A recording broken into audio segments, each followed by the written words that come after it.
Hey everybody, this is Cobra C Capture here with Freddie Dickerson or Freddie D'Angelo D, or at me Freddie D on Instagram.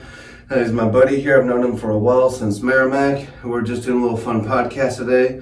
We're going to be talking about life in general, different subjects, challenges that we're going to have together, different projects and things like that. For sure. Yeah, and it's been a minute since I've done a podcast, so, this is my office space. You guys haven't fully seen it, and this is just a little bit of what I like to do. Boxing, there's my fiance.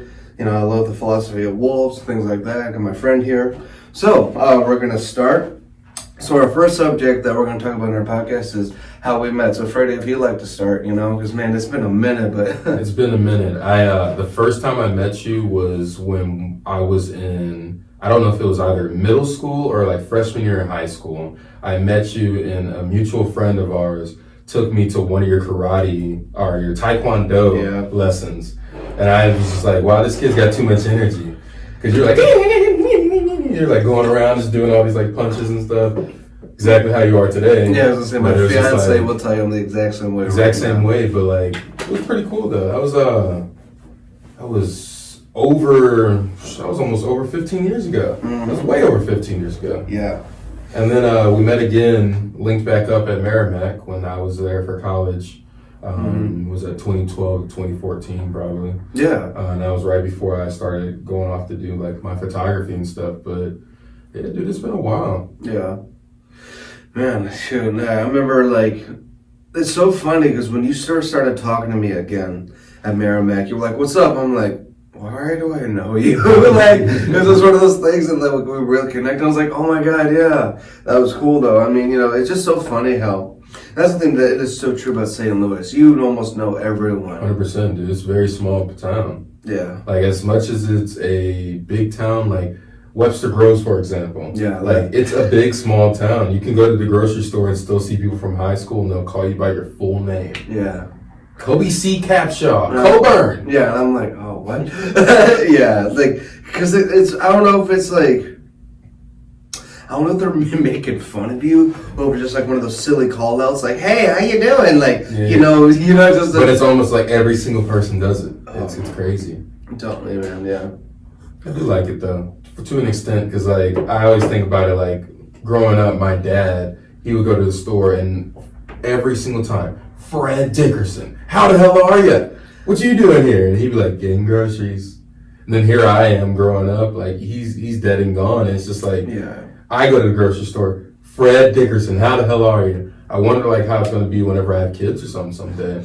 Yeah. And it's going to the grocery store and I still see people from my high school. Well, growing up, the things that here's the thing. So, I was adopted and I didn't really have a dad until my mom married John Ray, who was my stepdad or whatever, because of him, I got my stepbrother Kevin Ray, the EDM DJ in LA I was telling you about. Yeah. And the thing is that he got frontal lobe dementia from, Agent Orange, from being in the Vietnam War.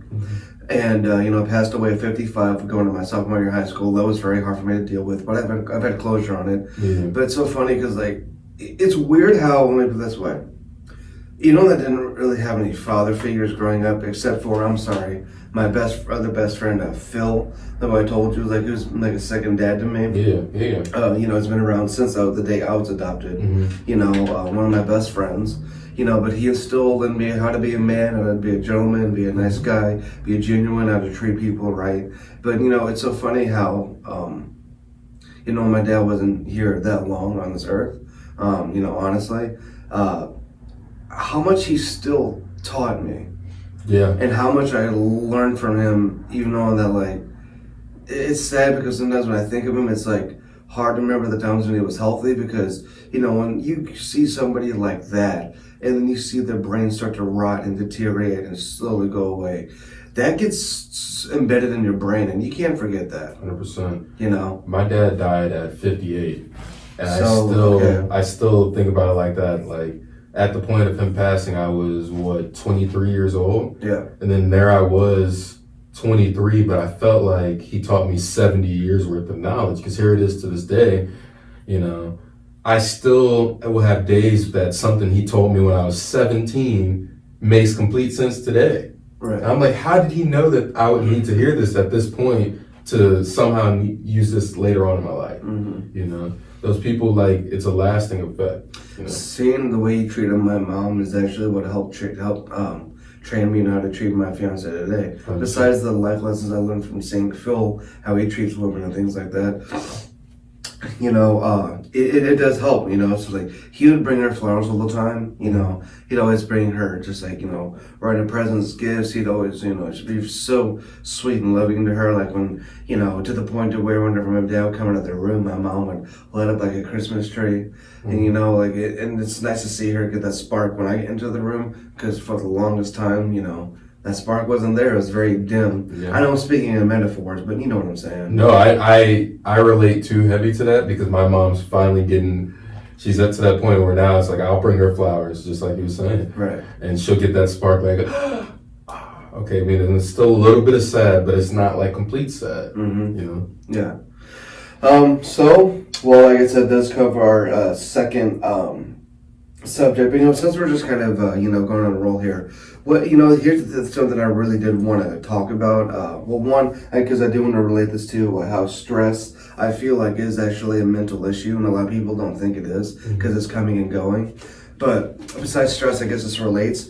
What causes, I think, a lot of stress is being around a lot of people who are just mean, and dealing with, I know I talk about this all the time, but when I was dealing with bullies in high school and growing up, you know, that was stressful. And the thing is that, so everybody talks about anxiety. They talk about depression. They talk about the S word. I don't want to say it on my channel here, you know, because it's a very touchy subject. But, you know, no one talks about stress.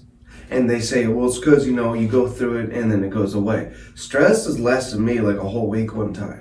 Yeah. And it's not good, and you know, it causes me to stress eat. So what I'm trying to do again, like I did in my past, is like I said in my last advice video, or like a couple of advice videos ago, is I'm going to start stress working out again, you know? Yeah. But you know, the thing is that, to me, I think stress is a mental issue. And I was wondering what you thought about that, you know, if you think it is too.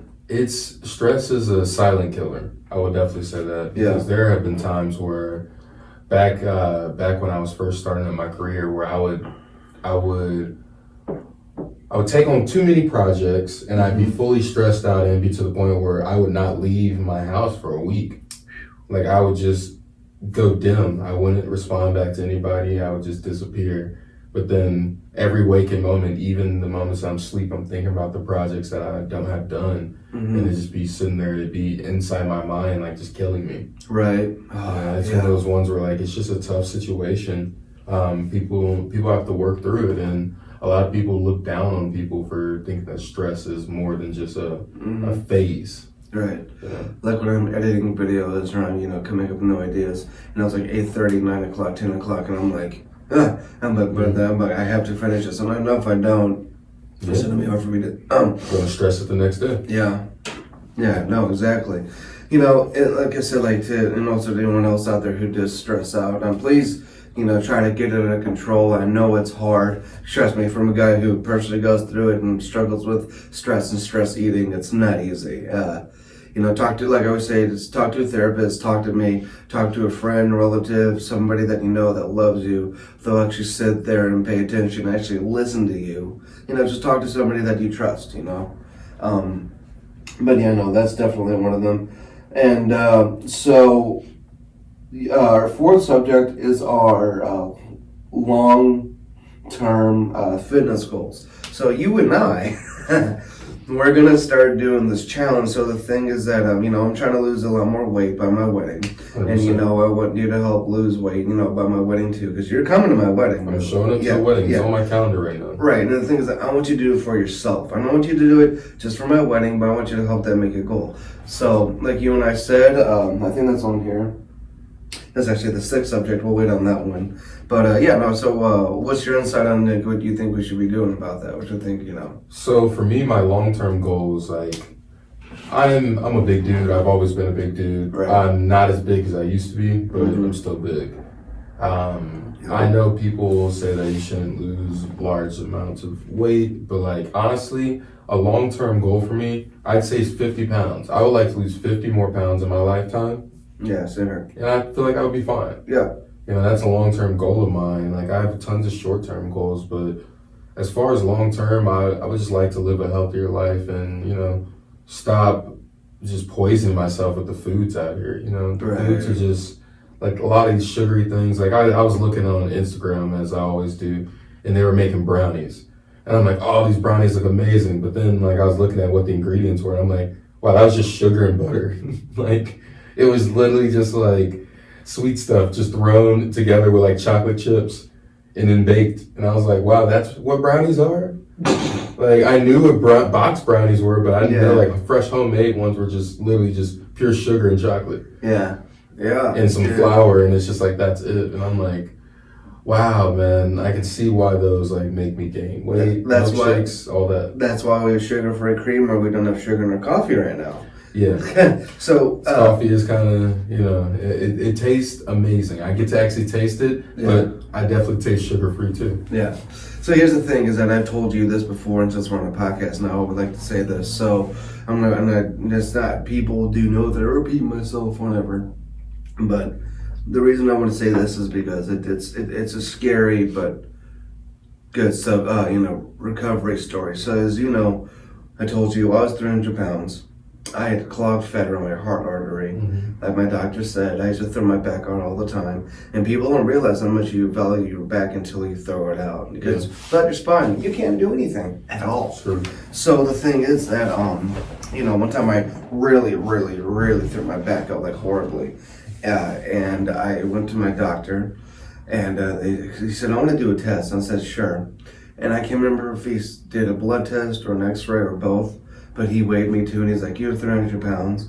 And then when he came back with a test, I think it was a blood test, if I'm correct. But anyway, he said, you have clogged fat around your heart artery. I said, excuse me? Mm-hmm. And he said, the reason that you also get that sharp shooting being done in your left arm every now and then is because you're on your way for a stroke and you're on your way for a heart attack. Yeah. If you don't lose some weight. I'm like, oh my God. So what worked for me, and like I said before, it's not some, tabloid pill that the internet's going to tell you. It's actually intermittent fasting. Yeah. And that's what all the celebrities are doing. That's how they got jacked. I mean, Hugh Jackman, he got big and ripped and jacked by intermittent fasting. Yeah. So did Chris Pratt when he tried to be like Star-Lord, if I'm correct. Yeah. And celebrities out there, I'm sorry if I'm wrong saying that. I don't want to, spread rumors about celebrities and I might be getting it wrong. I'm just thinking if I'm correct, intermittent fasting is what a lot of celebrities do. And it's not some tabloid pill like I've read on those pages and stuff or those fake advertisements. But anyway, what I'm saying though is that it does work. Mm-hmm. So I've got on my intermittent fasting. I cut out soda, cut out sugar, started eating healthy, and like I said, within those 3 months to 6 months after that, I lost 50 pounds. Mm-hmm. But then over the holidays, I got stressed out. Owning and running my business is stressful enough. Yeah, it's stressful. So I gained 10 pounds, mm-hmm. and I've lost 5, and honestly I've lost 5 since then. I need to lose another 5. But my goal is to lose another 50 as well, or at least get down to my wrestling weight in high school, which is between 215 to 220. Because think about this: I do boxing, I do CrossFit. I run a lot. My mom's, or I run all the time at my mom's treadmill at her gym until she moves to her new house. I've been getting back on my intermittent fasting. So like, imagine the shape I would be in and how jacked I would get if I lost those extra 50 pounds with the CrossFit and weightlifting and the boxing I'm doing. You look like the wolf. That's what I'm saying. Yeah, dude. You look like the wolf, man. That'd be weird. Yeah. That'd be weird. I would literally be like, yo, you need to start in the next Teen Wolf reboot. Right. Like, imagine how you would look if you lost 50 pounds and get jacked. I can only imagine. Because the sad truth about it, like you said, stressful running a business. From this point last year to now, I've gained 25 pounds. Right. And it's just like, my weight has always fluctuated in my life. Mm-hmm. Same here. 25 pounds over a year gain is a lot. Mm-hmm. And it was me stress eating. Because I was doing things that I shouldn't have done with work. And then now it's like, since I've cut those out, I can clearly see why I don't stress eat anymore. The thing is that you need to hold yourself accountable, just like I have been trying to do, except for the 10 pounds, Mm-hmm. The thing is that, like, even on those days where I know I've gained some weight or I'm feeling a little bit off, I still go to my trainer. The thing is that I used to be afraid of my trainer. Yeah. Even over a weekend where I used to eat, like, just complete crud, and I know I gained, like, 10 to 15 pounds, and I knew he was going to be able to tell me, I knew he was going to weigh me on Monday. But, you know, the thing is that I used to skip out a lot. But here's the thing is that ever since I've not been skipping out, even if I do gain some weight, or like, you know, like, well, not as much as I used to, because I've been, you know, on my fasting, so I've been a lot more accountable. But you know what I'm saying is that I'm not afraid anymore. And the thing is that because of myself accountable and I've been going no matter what, that's what's been keeping me in shape. That's what's been helping me maintain, you know, like between these 50 pounds, you know what I'm saying? Yeah. So that's been really helping a lot, That's you what's know? up. Yeah. So let me see. So fifth one is us challenging each other. So, you know, I'm gonna you know, I work out with my trainer Mondays, Wednesdays, and Fridays, and for like holidays, where like I said, if something absolutely urgent comes up, or if I'm like, you know, way too hurt, like the last time I threw my back out, I couldn't do it. Like there was no way. But like, you know, not from the 300 pounds. Like probably 2 months ago, I majorly threw my back out, and I couldn't get out of my bed. You know. Whew. Yeah, it's been a while since that's happened to me. Right. I almost did that through squats recently though. Right. Like I didn't have good form with it, and I woke up that next morning. It was very painful to walk around. I'm like, yeah, that shouldn't feel like that. You know, that doesn't feel like the good pain from lifting good weights.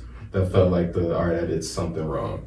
Yeah, so it's funny because I love and I listen to the Joe Rogan podcast all the time.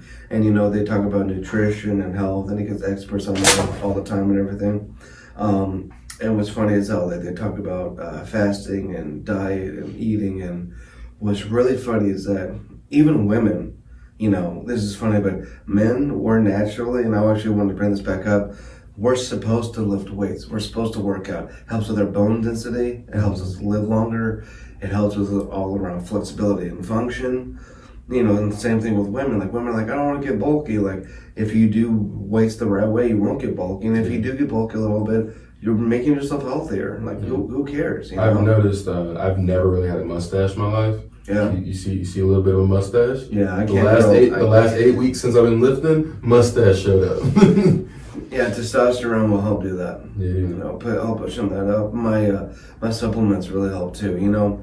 And that's the thing is that I used to be like, man, I'm not getting any results. I don't feel toned. I'm working out like crazy. And, you know, I used to not be a big supplement believer, but that's because in the past I was taking the wrong stuff. Sometimes it hurt my stomach. Sometimes I like to get too jittery. But since I've been on the right stuff, I feel great now. I'm getting more definition. I'm getting way more tone. I'm getting a lot stronger physically, you know. So it's you know, all good things. But back to what I was saying is that, like, you know, the thing is that, you know, I don't want to, and especially I'm getting married, you know, I don't want to be that dad that's out of shape, that can't do stuff with his kids. You know, don't get me wrong, you know, everyone's like, oh, you look great. You look great that you lost 50 pounds. I can tell. And like, you know, that makes me feel good. I feel a lot healthier, you know, when I do start trying to have,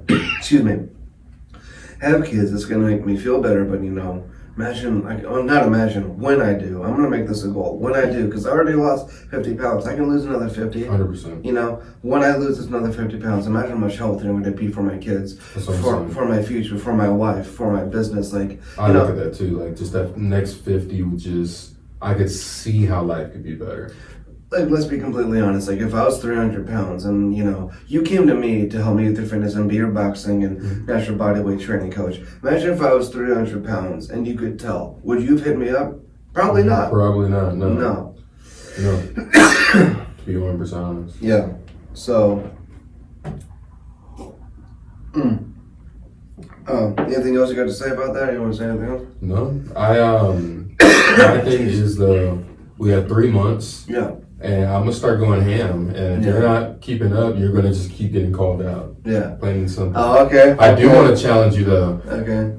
If I win, you have to donate $200 to a charity of my choice. That's fine. Yeah, I'm down for that. Deal? Yeah. Oh, totally. Yeah.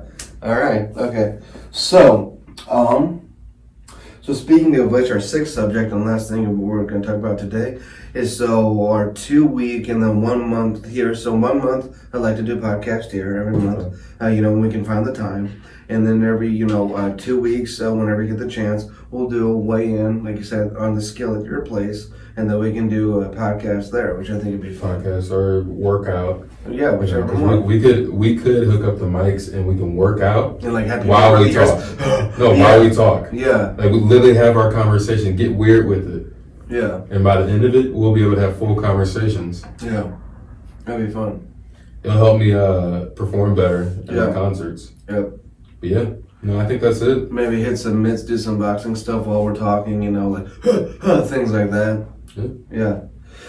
All right, man. So you good? I think I'm good. That was a lot shorter of a time than I thought it was. 20 minutes? Yeah. You know, but thing is that, you know, most podcasts, go for 2 hours, and I'd actually rather keep it under wraps like this. 100%. It's a lot better. It's a lot easier for editing too. Yeah, definitely. Well, Freddie, thanks for coming. Thanks for this Yeah, podcast. no problem. Thanks for having Appreciate me. it. All right. So, guys, we're going to sign out here. If you need any, help with marketing and advertising, if you need help with photography, video marketing, advertising, product advertising, check out my handles. Check out Freddie's handles. I'm going to put them up here at the end of the video for both of us. And love you all, and I'll see you later.